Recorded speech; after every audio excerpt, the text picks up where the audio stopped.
none of my posts get a ton of engagement, like likes and stuff, but I get DMs all the time from people. So we brought on 2 people just from social media, private lenders. That's changed our business a lot, surprisingly, just social media. What is going on, guys? Welcome to today's episode of the Collecting Keys Real Estate Investing Podcast. Today is the Scale Show, and we are welcomed by Tyler Wehrung out of Cincinnati. And Dylan is here too. He's been our newest co-host. And I don't know if you guys do this, he's also in Cincinnati. So ultimately, these guys are just going to brawl over who is the best investor in Cincinnati, since they are both Scale members, both in the same market, and both doing a heck of a lot of deals. But anyway, we are here to talk with Tyler today about what exactly his business looks like and how he's been successful over there in that Midwestern market. I guess, is Ohio considered the Midwest, or is that like you get in the East Coast if we get out there? I think we're still Midwest. Yeah, I think Midwest is still accurate. At least, yeah. I've never been East Coast. Never been called East Coast. So. I mean, you're East Coast time, so that's kind of basically being from the Pacific Coast, the Mississippi. Everything went past that is kind of like the East Coast as far as I'm concerned. Fair enough. Yeah. But awesome. Well, Tyler, dude, to kick us off, give us a quick little rundown of who you are, where you're based, and what your team currently looks like. Cool. Yeah. So, like you said, just north of Cincinnati, actually, but born and raised here, spent my whole life in Cincinnati leading up to high school, where, I really grew up Midwest, or like middle class, I should say. And always, like, in all of my circles, everybody else was middle class as well. I really didn't know anybody wealthier that had money. So, like, I don't know, from an early age, I can always remember like really wanting that. And so to do that, I knew I needed to go to college, or at least I thought that. But I also grew up very averse to debt. So when I turned 18, I found out that I could join the Air Force. They would pay for my college degree so that I could then go into the corporate America, which in my mind at the time, I thought like that was my vision of success, wear a suit and tie, carry a briefcase in to work every day. So ultimately, I left at 18, joined the United States Air Force. I did 7.5 years there. And that's also where I stumbled into real estate. So I was living off base. I think I did that like 1 year in an apartment, and they were getting ready to jack my rent like way up. So I just started chatting with some folks and was like, hey, like, what are you guys doing? And I learned about the VA loan. So when I was still on active duty, I purchased my first house with zero down. I was just like, this is super cool. I just go sign a bunch of paperwork, pay about the same rent I'm paying now, and now I have a 3-bedroom, like, nice house. So I did that. And when I was ultimately leaving the military to move back home to start a family back to Cincinnati, it was, the market had shot up. So I was like, I could sell this and make, 10 or 15 grand. But a couple of my friends were actually like started renting.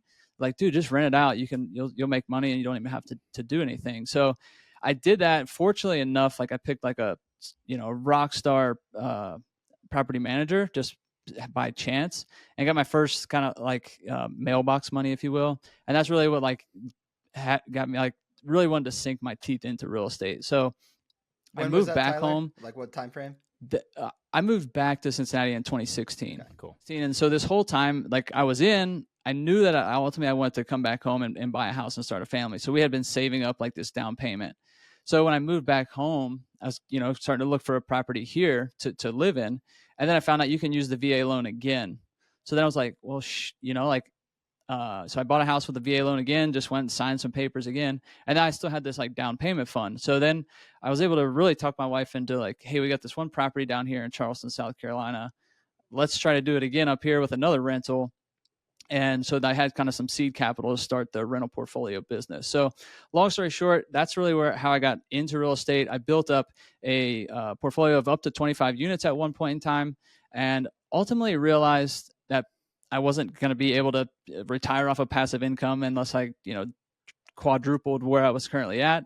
And I really didn't have the want, the energy, or the bandwidth to do that. So ultimately got into off-market real estate. Actually, I got into off-market real estate in 2020. Took like a 1-year hiatus before I started back up again this year in 2024 with a partner this time around. And so we're currently, we just spun that business up in January. And it's just me and my partner right now, 50-50 partners. We can dive more into what that looks like now, but that's our current team. Yeah. So I guess what does your current business look like? I know you're an agent as well. And so you're an agent investor. And so when you focusing on residential, are you guys wholesaling? Are you flipping? Are you still just doing buy and hold? What's that all look like? Yeah. So we're primarily, like, our business model is to flip 2 houses a month, Okay. but obviously not a huge fan like my partner's whole piece of the partnership is to manage contractors in the flip operation. Like, that's his specialty. So for that reason, we are specializing on flipping, but we have wholesale to deal this year. I mean, not opposed to it when everything, the stars align and we, got too much on our plate. That's what we'll do. But not ultimately looking for buy and holds, as part of the business plan. However, Dylan and I have kind of been talking about, just from a tax perspective, we kind of do need to start looking for something for those reasons. But our pure business model is to buy and sell 2 houses a month, flips. Nice. Yeah. Okay. No, that's crazy. And I just wanted the audience to know Tyler is also being humble. When I first met him, he's kind of got what me into off-market real estate. He also runs a meetup in his local area and has written a book about HELOCs too. So we can get into those maybe a little bit later. But I wanted to dive back because I see you as like having two different business lives. I know you had this W-2 that was pretty well paying, that you're also doing this off-market real estate on the side. And then now you have the business life of you and your partner 50-50 with no W-2, right? So what would you say is the biggest change between those two things, or why did you choose the partnership this second time around? Yeah, that's a great question. So yeah, the first time, so from 2020 to ultimately probably late 2022, I was still working full-time corporate America and running every aspect of the off-market real estate business on my own. And it was insanely chaotic. I dropped balls everywhere. All the heavy tasks just flat out didn't get done when I got busy. So like for me, when I looked back on that, it just didn't feel like well oiled at all. It didn't feel like I really had a business. It was just like trying to keep too many balls in the air, and ultimately just got burned out, frankly. Yeah. And so what really kind of the pivotal point, and Dylan knows some of this, there is really like a personal situation came up with my son. And right when I was getting ready to step away from corporate America to try to do this full time, we needed some health benefits to explore, some things that were going on. Fortunately, everybody, everything checked out, everything was good. But I took so much time off, it was really hard I wasn't really motivated to jump right back into the same fire that I was living in the prior 2 years. So ultimately, I was approached by my partner, and, he came with a ton of experience in the exact areas that I hated about this business, which was managing contractors, managing, budgets, et cetera, being out in the field, I guess, in general. Like, I'm for better or worse, just, middle class, like white, or more like white collar, white dude. And so it was really hard for me to go to these job sites dealing with like hardcore blue collar, like hammer swinging guys, and be able to negotiate with them at all. Like they could tell me something like budget increased by X. I'm just like, okay, cool. Like I'm like the worst manager at ever. So when he approached me with that, and being willing to take over that piece, and he's has established track record in that area as well. So when he was offering to pick that up, I mean, I really love the marketing, the back end systems part of it. Like, I'm a computer nerd at heart and a numbers guy, Excel, that's where I live. So to be able to just manage all of that and have him do everything out in the field, it was just like a no-brainer for us. Like he's answering all the calls that you guys take out, or the marketing. Yep. Yeah. Takes all the calls, runs all the appointments. Or I say not like primarily, we're still in that early phase where like if something comes up or two people come in, I still do enjoy like talking to sellers, here and there, running some appointments, but it was just, I think it felt heavy to me to have to do every single one of those. Yeah. It's like when a call comes in and you own it from, soup to nuts, that to me felt heavy. And so now we have a lot of flexibility to be able to shuffle the deck, where it most makes sense. And for the audience, he's not lying. There were several times at the beginning where I was trying to doctor up a Excel list or a marketing. I'd call Tyler and be like, what the hell can I do to make this easier? And he'd always have the answer. So gotcha. So that's I was going to say, so your partner is receiving the calls, running the appointments, doing the sales calls, managing the contractors, managing the flips, doing negotiations. So what do you do? Like he cashes checks. Yeah. Isn't that no? Yeah. So I basically own it from like the very beginning up into him.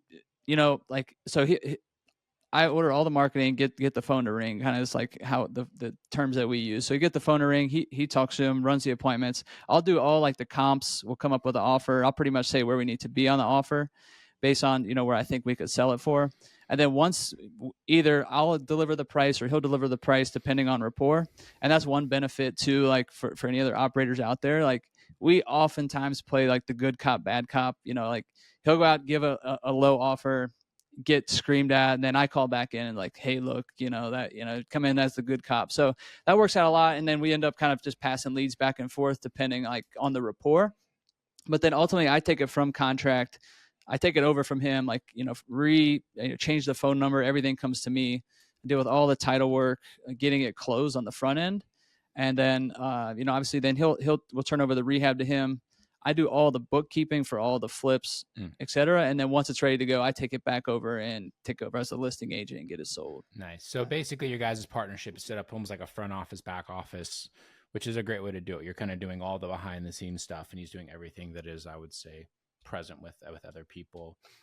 That's a good way to set it up. I mean, there's a lot of different ways you can set up partnerships in this business, right? So like, for example, me and Dan, I used to basically own everything pre-contract. So I would do the marketing and the sales and, lead follow-up stuff. And then once the contract was signed, he would handle disposition, closing on the property and flip it, doing property management. I've also seen a lot of people where they have somebody that does exclusively the sales, right? And that's like their only piece. And then somebody does like, just like the marketing, but then also the, like disposition piece as well, or like the project management piece, because that's a little bit more analytical. And I mean, I think the key is with any partnership, it's not like you guys hit it on the head, is finding out what your skill sets are. And also not only like the stuff that you're good at, but what doesn't like drain you. Because I think that that's something that is people have to learn for themselves, is they think that they have a skill set. It's like what they went to school for, or it's what they were good at like in high school, but you hate it. And so like, is that really the part of the business that you should do that's going to be taking you 60 to 80 hours a week to sort of get off the ground? Probably not, because you're going to burn out, right? Since we got another. Yeah, go ahead, Tyler. Oh, sorry. Yeah, I was just going to say another big, I say like my most important role, aside from just making sure marketing cranks out, is I'm also like in charge of like capital. So I meet with all the private lenders. Like I build up like our whole private lender pipeline so that he can kind of just stay focused in the field. He's like at his best when he's just bouncing around from projects, meeting with people. And like for me, like I can sit in this chair most of the day or like have lunch with lenders and really doing like the, I guess maybe deeper level things where he's kind of just out running there. And another piece like you touched on that I just want to highlight too is, ironically enough, like I brought up like how bad I am at managing contractors. My W-2 corporate job was a software development project manager. Like I managed people for a living, but it was that different, like the aha I had was I'm managing people who are also making six figures. And the way you manage those people is 100% different than you need to manage, contractors, 1099s out there, in these flips. So, I had that realization and just, it hit me. I was like, I'm just not, I don't have what it takes. I can't, I think it came down to, I was not relatable at all with these folks. And managing those blue collar people making multi six figures now is hard. It's hard to work with rich people, right? Like all those blue collar people. Took me a second. I was like, what are you saying? Yeah. Now that we kind of got the lay of the land, and I know, Tyler, this business probably feels a lot lighter to you now that you have your partner, but what does that current marketing spend look like? And is that just one channel, two channels? How are you kind of sourcing the deals right now? Yeah, so I'm a little hesitant to kind of say this out loud because I know, and just listening to all the guests and being like, I think my first round of those first 2 years of business kind of helped me not get on my high horse here, but we're essentially like on a super hot streak with mail. So our cost per deal right now is at $1,200, but right, we had 9 under contract, so I don't think enough to really say, that this is there, but. So honestly, we were marketing, our first year, we wanted to get to where we were doing a deal a month, like a flip a month. So I was like, sending out like $1,500 or, to mail to kind of get some things going. And we popped off like 3 or 4 deals and we have 2 referral deals. So that kind of obviously messes up the math there too, as well. And then one of our other deals was that's set to close next month as a referral. But you take out in those terms referrals, Tyler, and I mean, that just goes up, what, 2,000, 2,500 maybe. I'm just trying to do like quick mental math. Right. Yeah. Yeah. It's probably right there, pretty much in line. But Sure. yeah, for the most part, we're doing a lot of direct mail. We do have like the Google, like brand name searches, done the Facebook, in the beginning, we're doing everything. Ironically enough, we just, one of my buddies has a building on a like a high traffic road here. So we're trying out a billboard. We're kind of just throwing everything out there. But right now, direct mail has kind of been our bread and butter. Nice. Yeah, that's cool. And so like the direct mail pieces you send postcards, letters. Yeah, Do they, like, a sequence? almost exclusively the ROS postcards with the offer on them. Nice. Yeah, those have been Yeah. core. So that's our first drip in the sequence, and then we follow up with just kind of the standard random touching on the different motivation points, but almost everything has come from the ROS postcards. So like you're doing mostly flips right now. For the audience, how are you kind of underwriting your deals? Are you using a standard ARV 75, 70% minus repairs, or are you backing into that some other way? Yeah, no, we're pretty close to that. Same 70 to 75, depending on like if it's a big rehab, obviously using 70. If it's real quick, 75. If it's paint carpet, we'll go up to 80. That's kind of like rule of thumb or where we come up with our first offer. But we also like start with a very conservative comp too. I think that's a big thing where I talk to a lot of other people and look at their deals and like, well, this one comp sold for the highest comp ever in this neighborhood. Yeah, let me do 70% of that. So I try to start very low, and then obviously like another piece of I think why we've been winning so many offers is with my partner and the contractor. He gets almost all bids on just labor from people in the network. So I think we can probably pay a lot more than some other operators can due to the right. Just knowing the area, your average purchase price, I'm assuming, is anywhere between 50 and 150. I mean, that's kind of a wide range. Yeah. And then what are you selling those at? Yeah, pretty much. I'd say if I had to give like an averages, we're at probably like 75, 80 purchase price, selling for 180, 200. Okay. Yeah. So that lower. Yeah. That range seems to honestly be where it's at right now. Like all of our best markets are in that same, at least like even in my local market here in Spokane, all of our deals are in like that low 300 exit price. But this is in a market where the average home price is like 450. Right. And so like just staying in that lower echelon, it's easier to get buyers. Investors are more willing to invest that money because it's not going to require them to have a huge down payment with a hard money loan. Easier to exit because the general population can actually afford that home with 7.5% interest rates. So go back to your marketing as well. How many leads are you getting per month off that spend? Because like that's not a very big spend at all. So you guys must like are either just getting super low cost per lead, or you guys are just clinical with your closing on some of these leads that come in. Yeah, I'd say a little bit of both. Let's see, honestly, that's one metric I can't kind of spout off the top of my head. So right now, since January, we have 85 leads in our CRM, like total leads. So you're only getting like 10 leads a month. Like so your close rate's insane. And I think that's where your benefit of having the cheap labor is probably coming in. And then you said you have like private investors that help fund your deals. Are like, do you mind if I ask like what you're paying those people out, or like are those interest only loans, or are they like just funding your down payments? You're getting hard money loans. What's all that look like? Yeah, no, I'm an open book on all this stuff. So yeah, in the very beginning, like I was trying to speak that I heard, which is like, this amount of points, this amount of interest only. And like, I could almost just like see it go right over people's head. Like when you're pitching to private lenders or like friends who, are still working corporate America, they don't know about like points and, all this stuff. So ultimately, like the pivot I made that seemed to work, like maybe it just worked. Like I stopped saying points and we do $1,250 processing fee. So I just say like, hey, this is for your trouble for like wiring the funds. You're going to get a wire fee. We're going to pay you $1,250 on the back end. And then you're going to get interest only 11% until we close on it. And also we're going to guarantee 4 months of those payments. Cause I feel like a lot of people's first objection is, hey, what if you buy this thing and sell it next month? I'm going to get a $600 check and like, cool. So yeah, that was the other thing. And then when I send out these like marketing, or I call them like lending proposals. So I go in Canva and I, print them out and I put the very minimum return in there. So I put all 4 months of those interest only payments plus that $1,250 fee. And so they see, if I'm going to lend you 65 grand, I'm going to at least get like 4,500 back no matter what. And even if he buys it today and sells it tomorrow, or if he sells it on that 5th month, he's going to get that plus that extra month of interest payments. So for me, like those two pivots would just, nothing, science about it, but just from going through those pitches over and over, once I started like implementing those two pieces, we had a lot more success on onboarding private lenders. Sure. How do you find your private lenders right now? Because this is always one of the big questions that honestly I face a ton, mostly because I hang out with entrepreneurs or like real estate guys who are like, I don't want 11%. I want, to save my money for my own investment.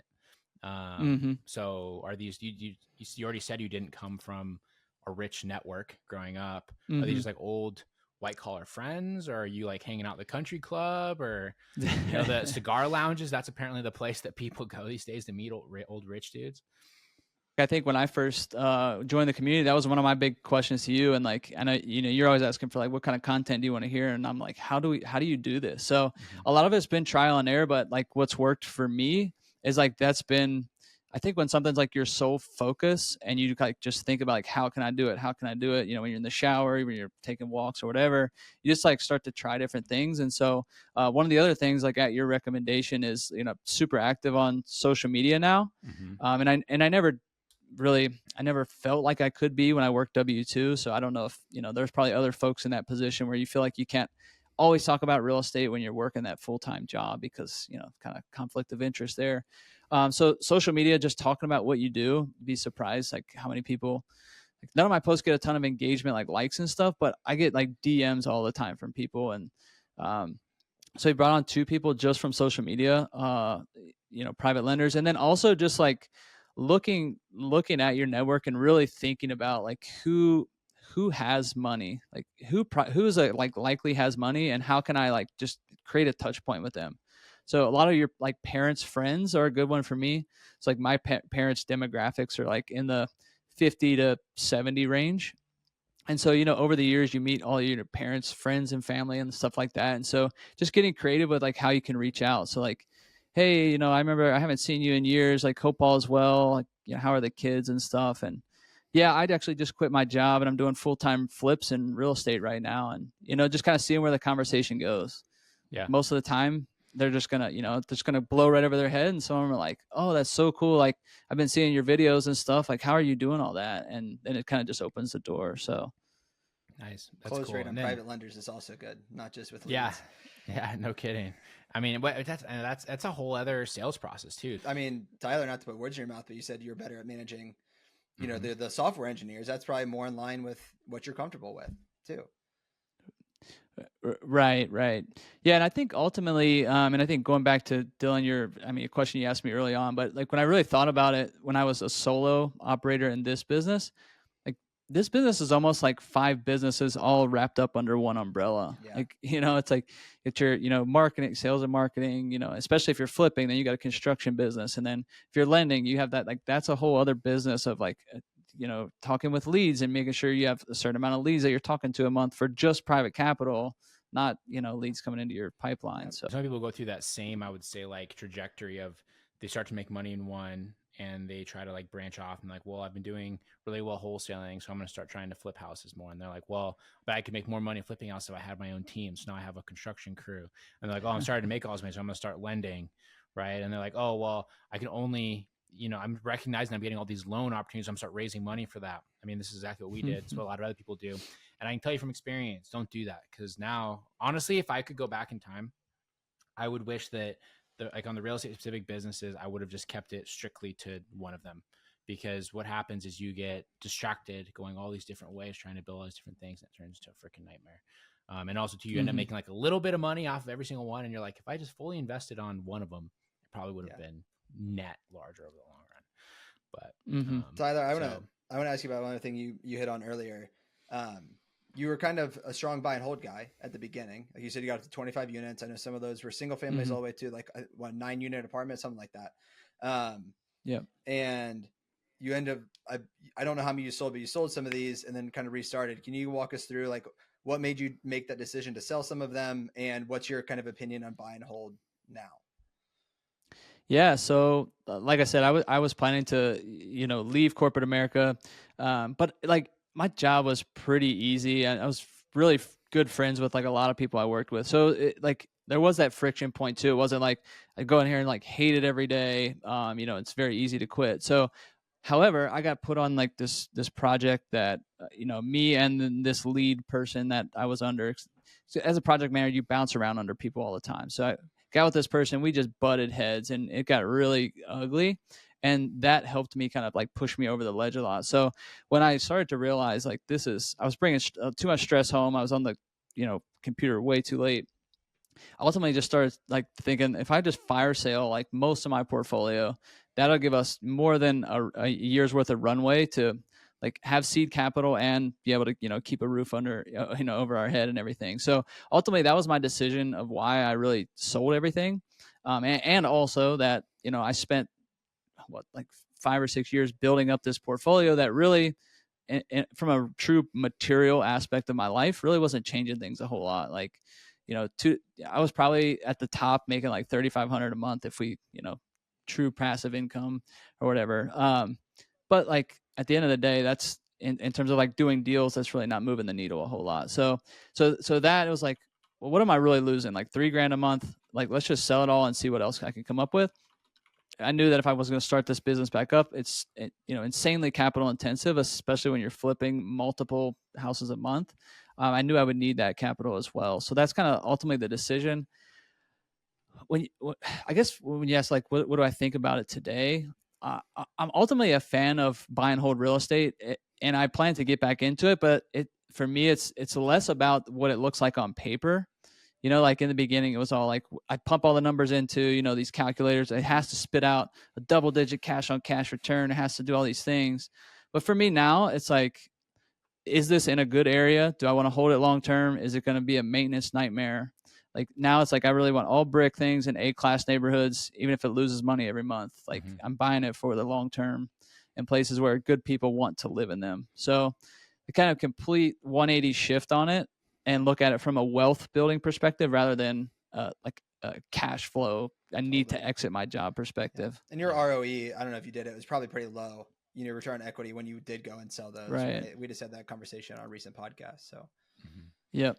Yeah, it's interesting to see people that have been around for a while. I feel like that same, I don't want to say like aha moment sort of comes around with people where it's like it's just so much of a headache to maintain some of these like cash flow properties, and ultimately as you start to learn to make money outside of that, you're like, I just want to own something that's going to be good still in like 10 years. And all of a sudden that location, which is like the boomer sort of logic around real estate, it actually makes a lot of sense.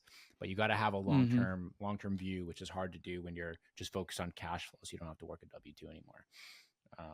100%. Nice, man. So out of all the stuff that you put together, I mean, you've done a few different iterations of this business. You're doing it yourself, taking a break, and have a partner. What do you think is like the best system that you've integrated overall? That's like been, if you look back at everything, you're like, that is one of the big reasons that we were successful. That's a tough question. Honestly, I think it probably is the whole system that, that you guys teach. I mean, obviously I learned a lot of it from Ryan Dossie and the CCF program, but if you don't have that, that sales, that whole pipeline, so many people do this so unorganized, it's just a complete mess. So I think just that ability to learn that and to treat it like a system, treat it like a business, track your KPIs, inputs and outputs, like just that small shift, I feel like that's kind of a simple answer. But when I talk to other people who are trying to do this, that just don't have that, like they don't think in that manner, or they're not familiar with what this could look like. For me, that I think it has to go back to that. Yeah, just like that core consistent marketing system, basically what you're saying. Yeah, and even using CRM, I think using a call center, whatever that may be. Yeah. Exactly. Yeah. And just like being told that you like understanding what the follow-up process looks like. Like my personality, like before all this was like, oh no, they told me no. And so like, they're gone forever, but to know like, no, move on.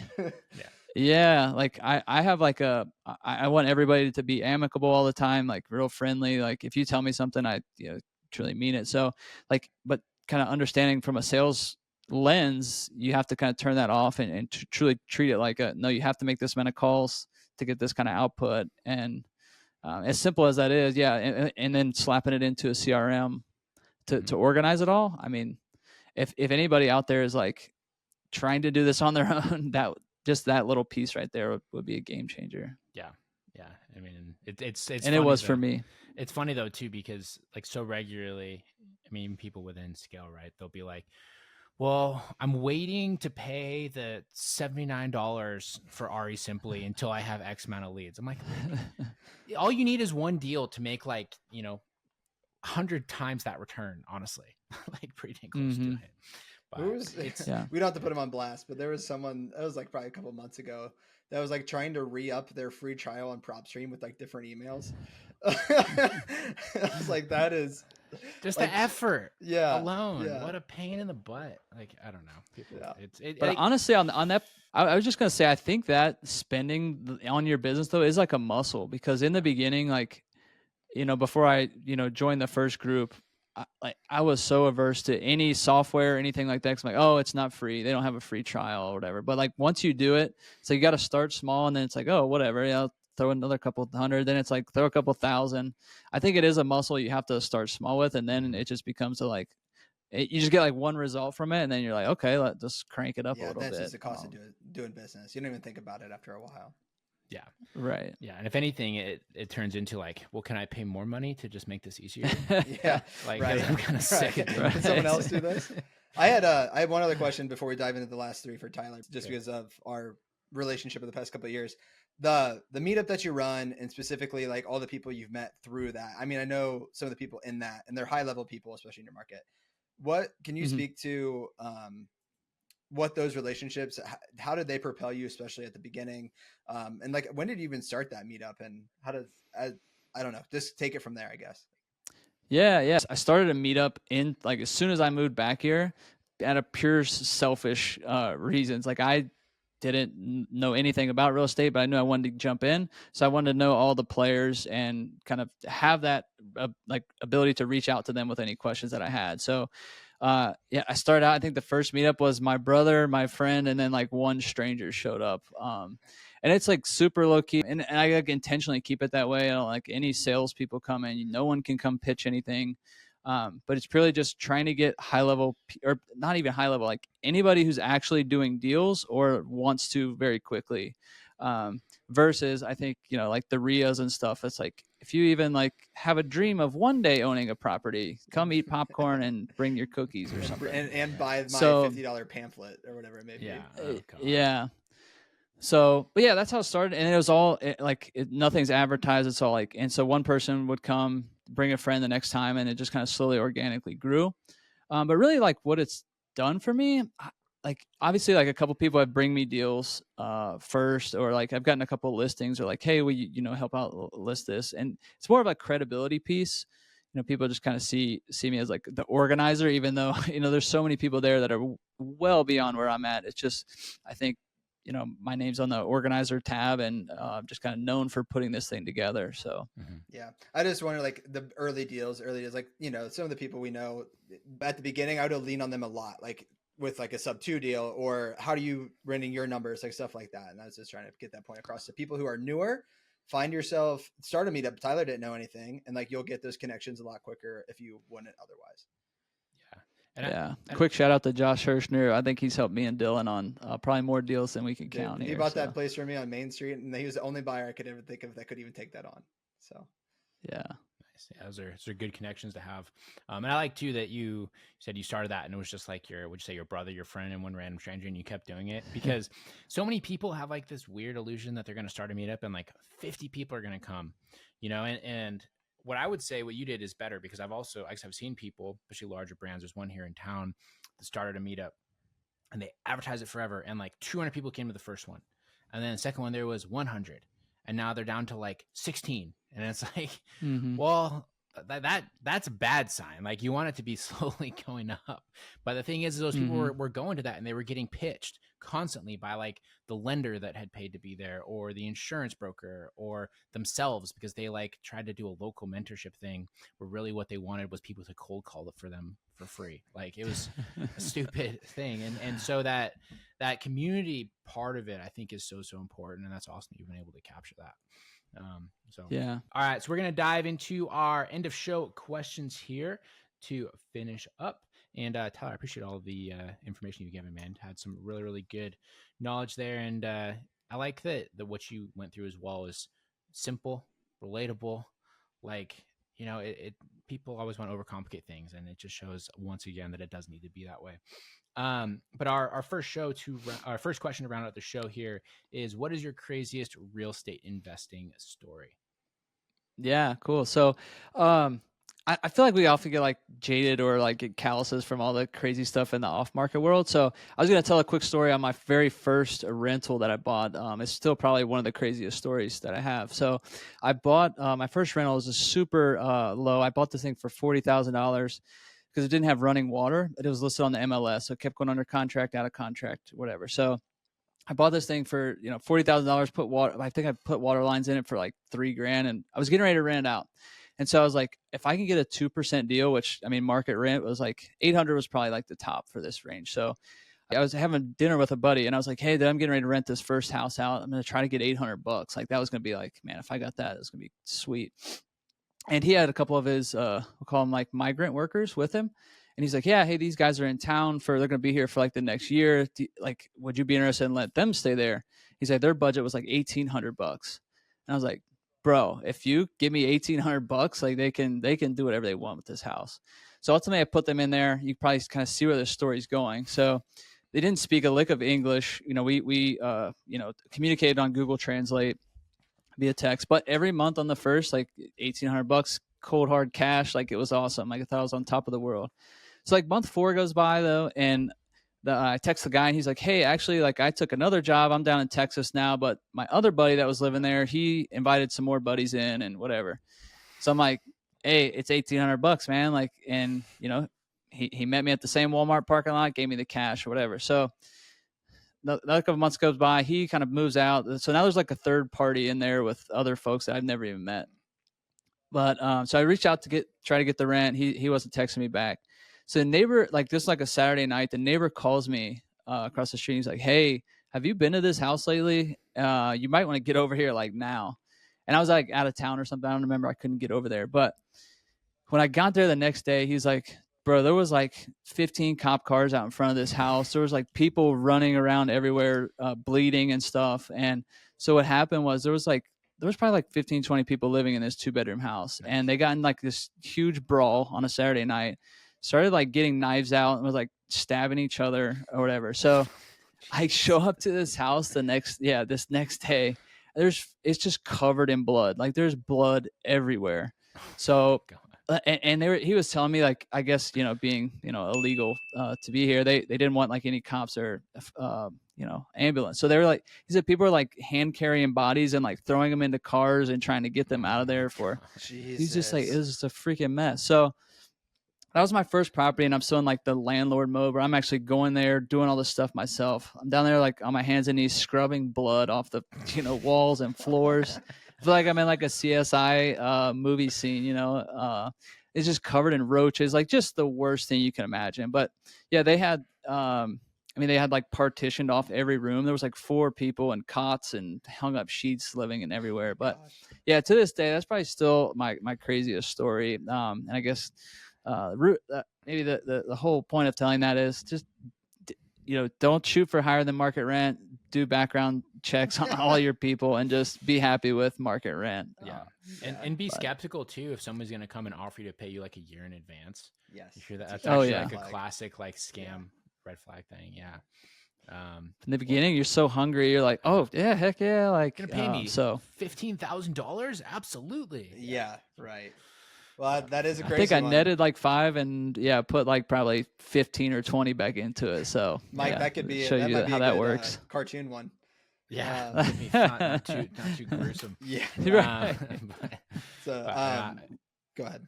I'll go for it. I was just gonna say. So next question, Tyler, is if you go back to the very beginning, what was one thing that you would do differently? See, I guess my initial answer wants to be like, know what you know now about buy and holds and like not just dive in like that. But at the same time, I don't know if I would have, stuck with real estate at all if I'd have known that. So I think I'll pivot and go back to like the social media piece.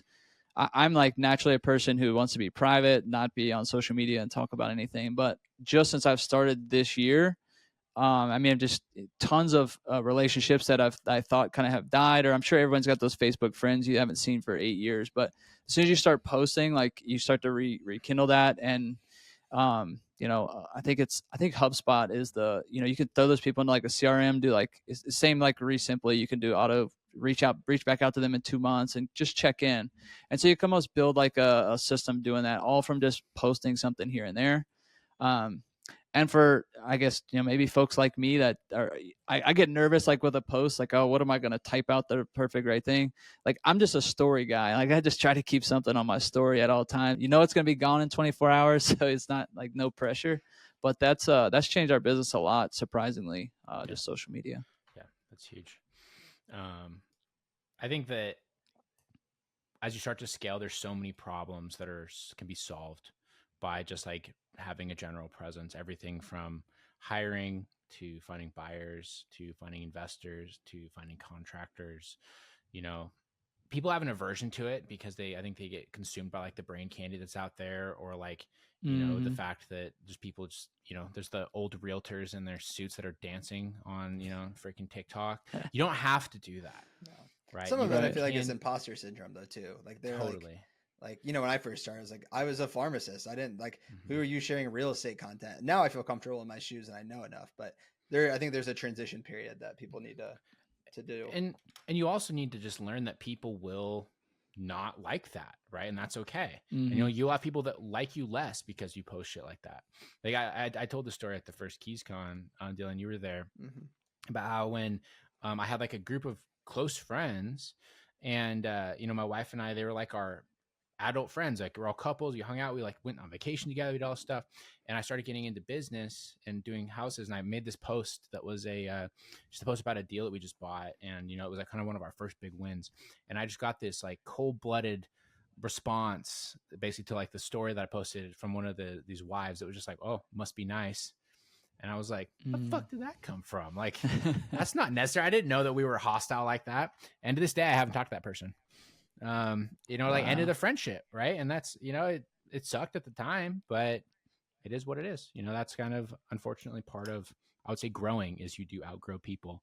But as you've learned, the outcome of it's definitely worth it. Big picture. So yeah, for sure. It's a great piece of advice. Cool. All right. Last question, Tyler. Where can people find you, follow you, and reach out to you? Yeah, if you want to see those awkward posts and mostly stories, I'm mostly on Instagram at REI Investor Tyler, and then I do have a YouTube channel. I try to post some pretty I guess deeper dive videos into some of my flips, and then I have a lot of like finance videos out there, like how you want to different ways to finance deals and stuff like that. So I try to keep it educational, not too phony or corny. And I try to steal Alex Hormozzi's line, like I have nothing to sell you, like no courses, anything like that. Truly just trying to share my journey and hope it can help somebody out. Yeah, and you got some great stuff. You got videos calling out like Brandon Turner. You have videos calling out Grant Cardone. And those are all based off of your personal experiences too. That's the thing I appreciate. It's not like you're just talking shit, but you've actually been part of deals that these people have done and had negative experiences. So if you guys want to hear all the dirt on Brandon Turner, your real estate golden child, he is actually a really nice guy, but I mean, stuff was weird a couple years ago. Definitely go check out Tyler. Tyler, you want to pitch your book at all? Hey, well, I know Mike's a big fan of the Amazon author, so I didn't know if he wanted me to chat about that on here or not. But yeah, no, I mean it's a book about if you want to learn how to use a HELOC. It's not for everybody, but yeah, if you have some equity and you want to and a business plan and you want to just figure out like how do I use my equity to put it to work, I just wrote a book answering all the questions about HELOCs. Again, going back to that point earlier, like I think I make $3 on every book. It was not a money grab, but it was more of a save my time from 100 people reaching out to me and like, how does this part of a HELOC work? So I try to just bundle it up, put it all into a very short read, and it's on Amazon. If you want to check It's that called out. Unlocking Millions. He's not going to say it. I will. Oh, I appreciate that. Yeah, thanks, Dylan. There you go. I see it on the shelf up behind you too. I like the cover. It's pretty sweet. Oh yeah. But cool. Appreciate that, guys. Yeah, awesome. Well, Tyler, man, thanks so much for coming on the show. Really appreciate your time. And guys, go check out Tyler's stuff and don't be afraid to reach out to him as well. And if you are in the Cincinnati-ish market, you can reach out to Tyler and Dylan and see which one of them is going to give you a better JV deal since they technically do compete with each other. So we appreciate you guys listening. Please share this with anyone who is interested in real estate business or just listen to people talk about what their lives look like, I guess, on a regular basis. And appreciate your time, and we'll talk to you guys next week. See ya.